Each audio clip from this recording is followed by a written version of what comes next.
Hello students, after studying this module, you shall be able to learn why the aggregate supply denoted as AS has a positive slope. You would also know the difference between the Keynesian and classical aggregate supply. Also understand the difference between SRAS, that is short run aggregate supply, and long run aggregate supply. You would also understand what causes a shift in the aggregate supply.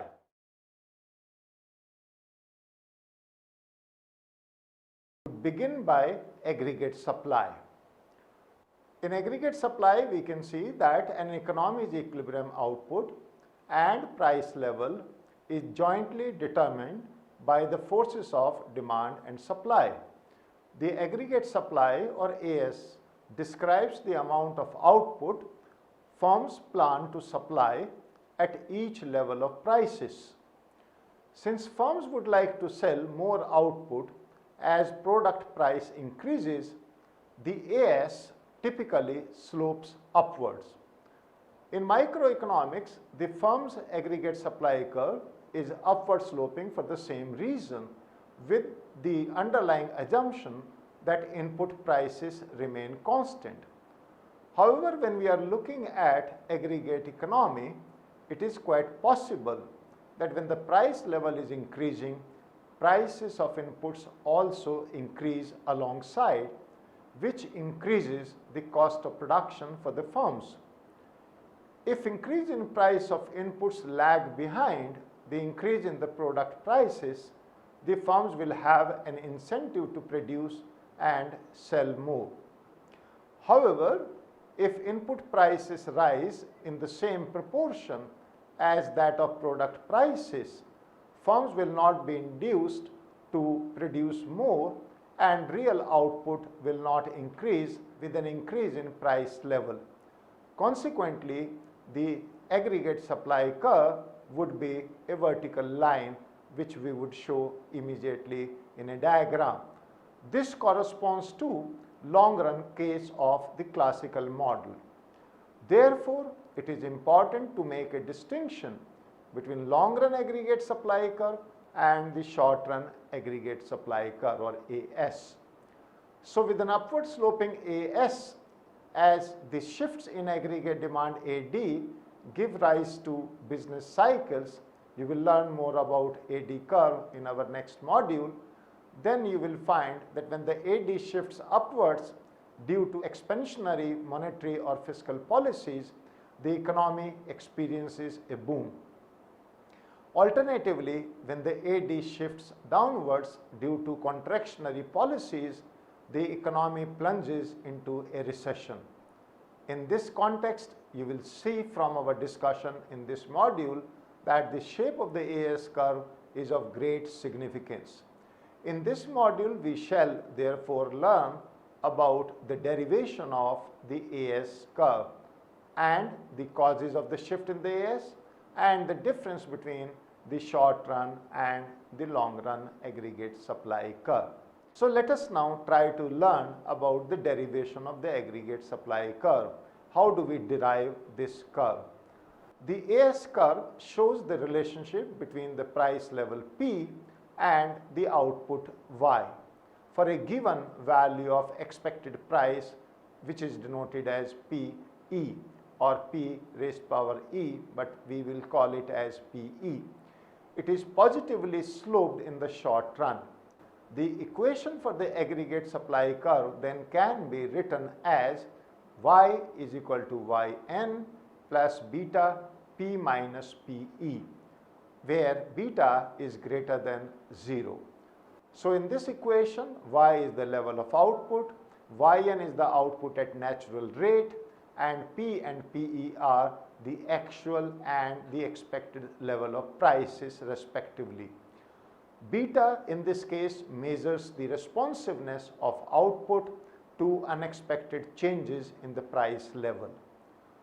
Hence, 1 upon beta measure the slope of the aggregate supply curve, AS curve. The equation shows that when actual price is not equal to expected price, the output deviates from the natural level of output. In other words, at the long run equilibrium, when output is equal to the natural level, actual price is equal to expected price.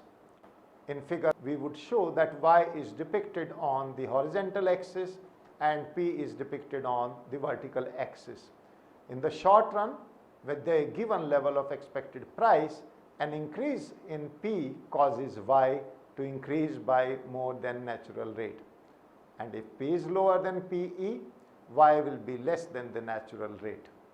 And if p is equal to pe, y will be at the natural rate, which depicts the long run situation. So if PE increases, the aggregate supply curve shifts upward. So you can see very clearly in the diagram that how we have shown this kind of a relationship. We have output on the x-axis, price level on the y-axis, and AS curve is upward sloping. The presence of some market imperfections will help us understand why AS has a positive slope in the short run. In other words, the presence of some specific types of friction will explain how unexpected movements in the price level are associated with the deviation of output from the natural rate. There are some models explaining these frictions. We will study some of them. The first model we are going to discuss is sticky nominal wages model. Nominal wages are sticky as these are set by long-term contracts between firms and workers and hence cannot be changed in response to changes in demand. In the absence of contracts, nominal wages are sticky when firms and workers get into implicit agreements or social norms and notions of fairness prevent wages to be cut a certain level. Both workers and firms are concerned about real wages and therefore labor demand and labor supply are both functions of the real wage. When contracts are negotiated in nominal terms, the actual price level is known. So nominal wages are set using expected prices PE. Suppose soon after setting the contract, the firms learn that the price level P has increased unexpectedly in response to an increase in aggregate demand. It implies that P is now greater than the expected price level PE. With the nominal wage fixed, the real wage falls, which increases the firm's demand for labor, as labor demand is a function of real wage. This will result in more production and a deviation of the output from the natural rate. The figure explains this process. We would explain this figure in detail. An increase in actual price from P1 to P2 lowers W by P, which increases the demand for labor from L1 to L2. More labor produces more output, increasing it from Y1 to Y2 as shown in the production function. So effectively, an increase in price level increases the output, which causes AS to slope upwards, which is very clear from this diagram that how the AS curve is upward sloping in our diagram. You can have a close look at these three segments of our diagram. This is our sticky wage model. So even when nominal wages are flexible, the short-run deviations in output can arise because workers temporarily confuse between real and nominal wages as they cannot perceive and process all available information correctly. I am sure you understand this clearly. So if there is a sudden increase in the price level, which workers are unaware of, but firms can correctly observe, it tends to increase labor supply and therefore output. Now, to make matters clear, let us say that both workers and firms care about real wages, which is reflective of the real world. After all, a person does not simply care about how much money, which is nominal wages, he earns, but also about quantity of goods he can buy with that money. Therefore, labor demand and labor supply are both functions of real wage, which means the real wage increases, the demand for labor falls, and the supply of labor is directly related to the real wage. And therefore, as real wage increases, the supply of labor in general increases. The intersection of this labor demand and labor supply basically determines the equilibrium level of employment and output. However, we assume that firms have all information and labor demand is a function of real wage, which can be written as LD as a function of W by P, where W is the nominal wage and P is the price level. On the other hand, workers are imperfectly informed, so labor supply is based on expected real wage. That is, we can write down LS as a function of W upon PE, where PE, as explained earlier, is expected price level. Now, this can be further written as LS is equal to a function of W by P into P upon PE. So, we have divided by P and also multiplied by P. Now, that is, we can see workers know their nominal wage, but cannot correctly tell the aggregate price level. Now, clearly, if wages and prices rise in the same proportion, the real wage is unchanged. So, workers should not put in more effort and increase their supply of labor. However, let us say there is imperfect information and the worker, they believe that only wages have risen and not the price level. That is, our PE is less than P, and therefore mistakenly infers that real wages have risen. Consequently, the worker supplies more labor, thereby increasing output. Thus, when price level deviates from the expected price, output deviates from the natural rate. You can draw the relevant labor demand and labor supply curves with real wage on the vertical axis and employment on the horizontal axis, and verify the fact that when P is greater than PE, there is a shift in the labor supply curve. Let's now consider the second case of imperfect information. Here it is assumed that all wages and prices are flexible, yet output can deviate from the natural rate if there are misperceptions about the price level. When prices of all goods and factors are rising in the economy, producers tend to confuse it with the rise in the relative price of the commodity which they produce, as they cannot observe or monitor the price rise of the numerous commodities produced in the market. Now, suppose price of all goods and services are rising in the economy. A producer producing commodity X observes that the price of X is rising, but cannot clearly tell if the price of all other commodities are rising alongside, as she cannot keep a track of the price trends of all the other commodities. Is it possible? No, it is not possible to keep a track of all the price trends. So, if she mistakenly infers that the relative price of X has increased, she would work hard and produce more. I am sure you agree with that. If she is able to know correctly that there is no change in relative price, she would not increase production. Typically, she would think that either of the two is likely to happen and would compromise by producing more, but not as much as she would have if the relative price of X had actually increased. Now, this leads to a deviation of output from the natural rate when prices changes are inadequately perceived. Let us now try to understand and move on to the types of aggregate supply.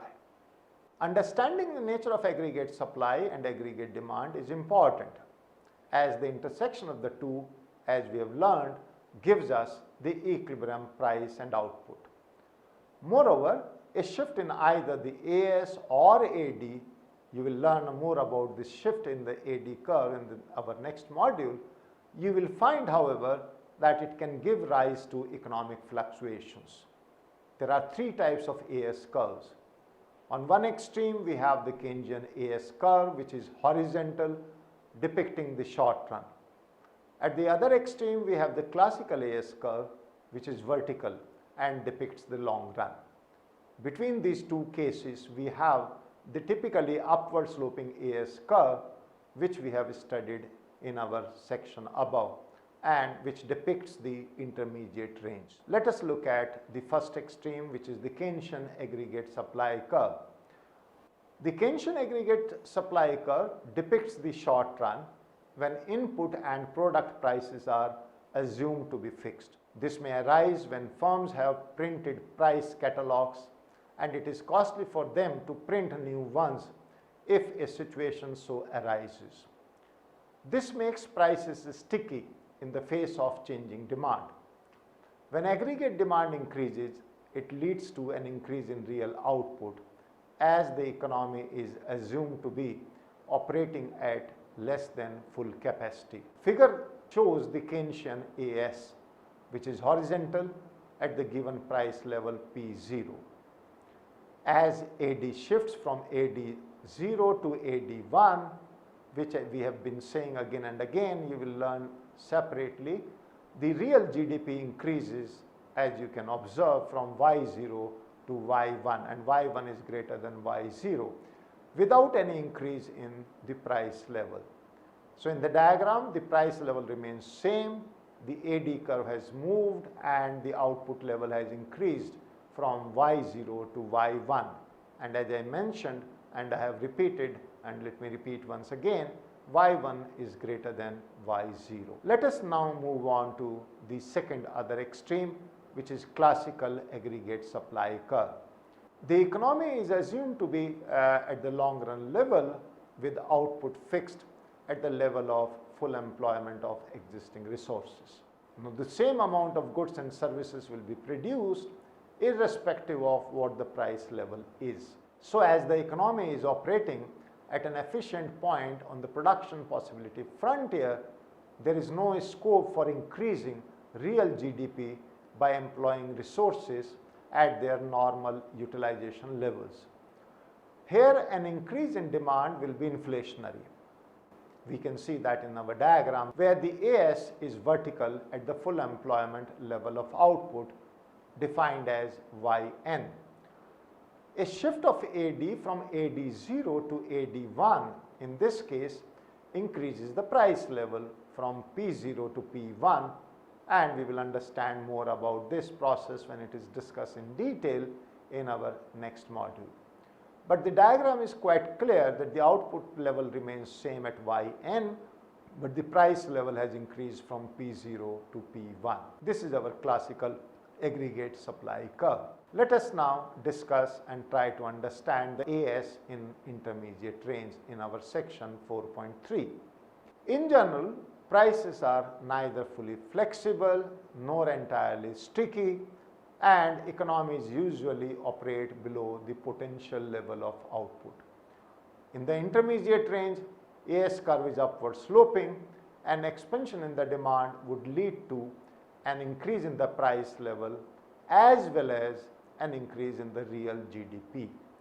We would see that in this figure, where again AD shifts from AD0 to AD1.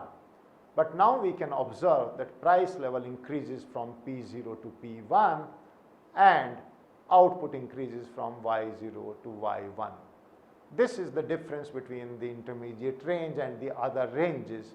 So this will continue till the economy reaches the full employment output at Yn, and therefore the intermediate range falls between point A and point B. And we can draw the diagram more clearly, because here it is going to be upward sloping, but after B it could be a vertical line, and below A it could be an horizontal line also. Let us now try to look at the alternative view of the short run and the long run in this section.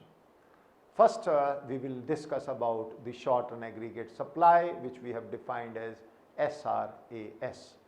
Now, instead of assuming prices to be inflexible, the SRAS can also show a direct relationship between changes in prices and output. We can rewrite the supply curve equation of 3 above as P is equal to PE plus let us say alpha into Y minus Yn.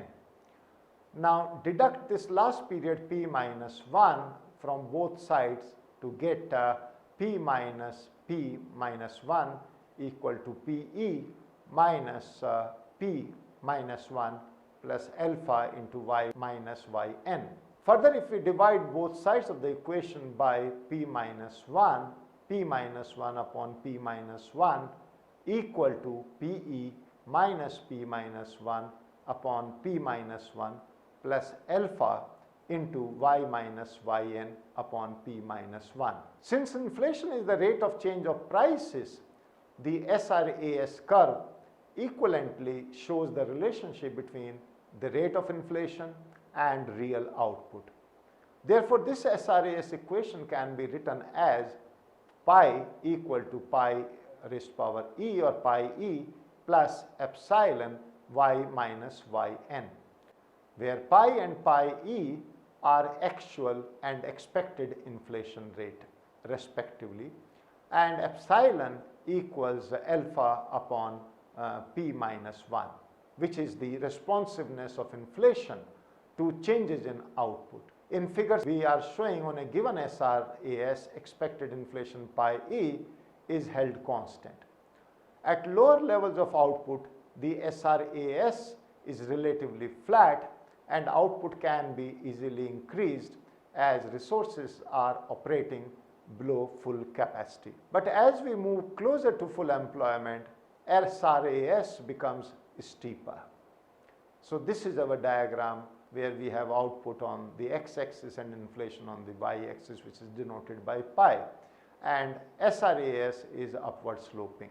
Let's now discuss the long run aggregate supply curve in this section 5.2.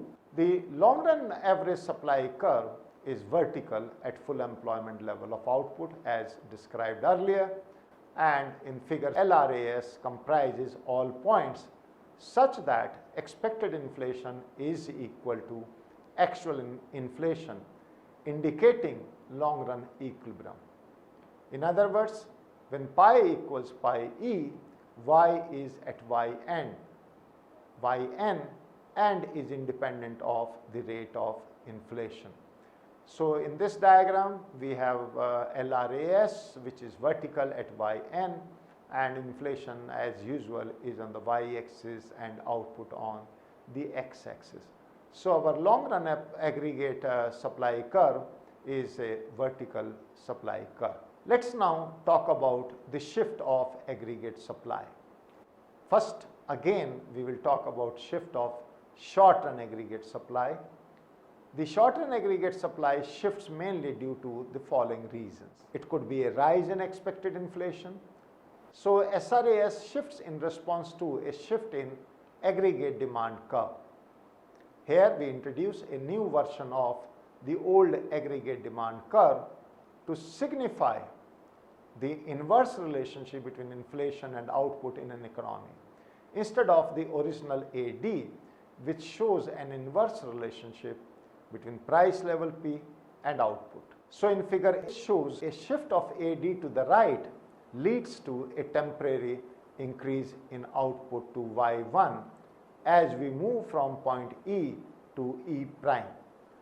Since the output now exceeds the full employment output, wages start rising, which leads to an increase in the rate of inflation to pi 1.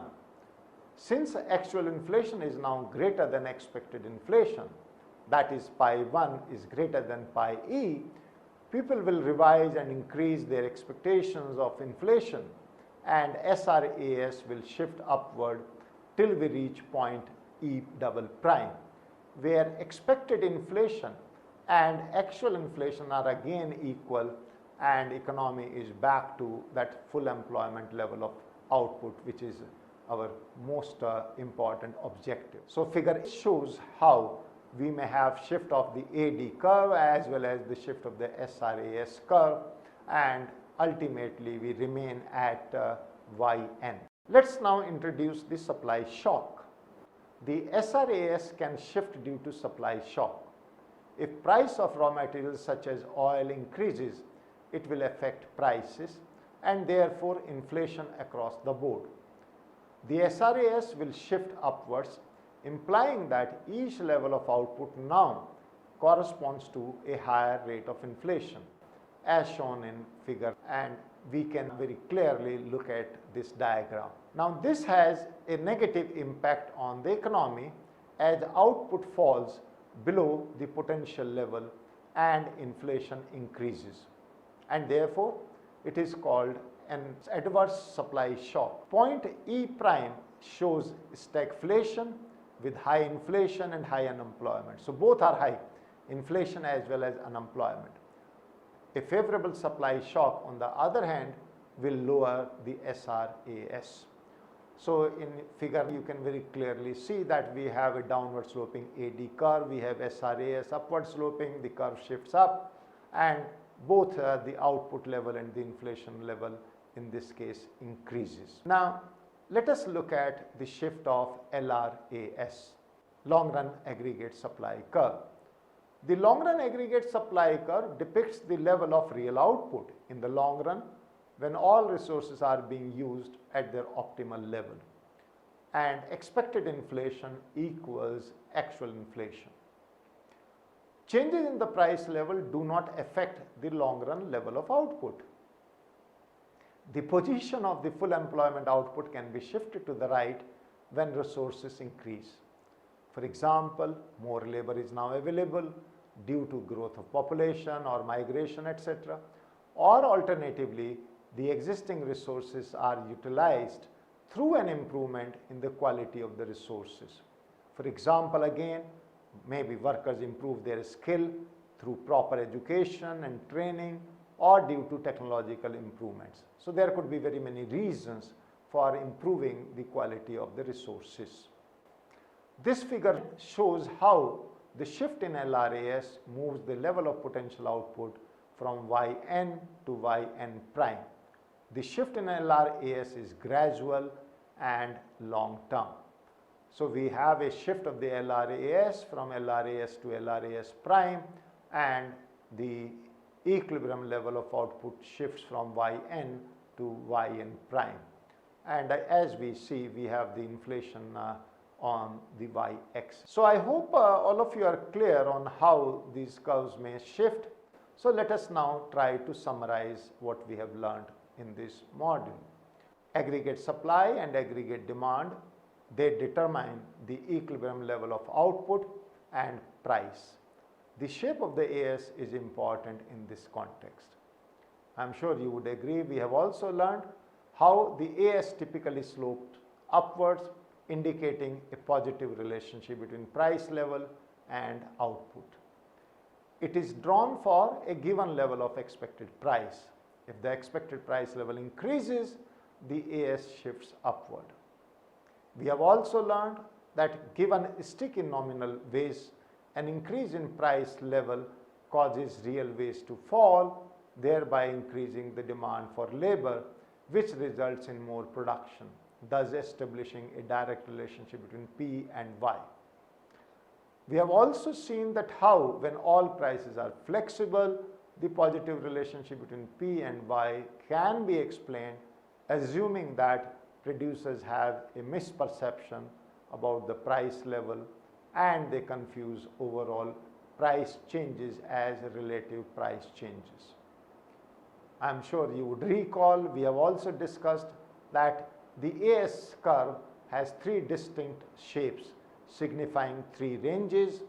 The Keynesian AS is flat at a fixed price level and output adjusts to changes in demand. The classical aggregate supply is vertical at full employment output and prices adjust in response to changes in demand, And finally, the intermediate range when AS slopes upwards, which is our intermediate range between the Keynesian and the classical range. The short-run aggregate supply curve shows the positive relationship between inflation and output, holding expected rate of inflation constant. We have discussed that the long-run aggregate supply shows the long-run situation when output is at the natural rate and it is independent of the inflation rate. You would also recall how we discussed that SRAS shifts when expected rate of inflation changes or when a supply shock hits the economy. Finally, we have also learned that how LRAS shifts when supply side factors such as technology changes or resources expand.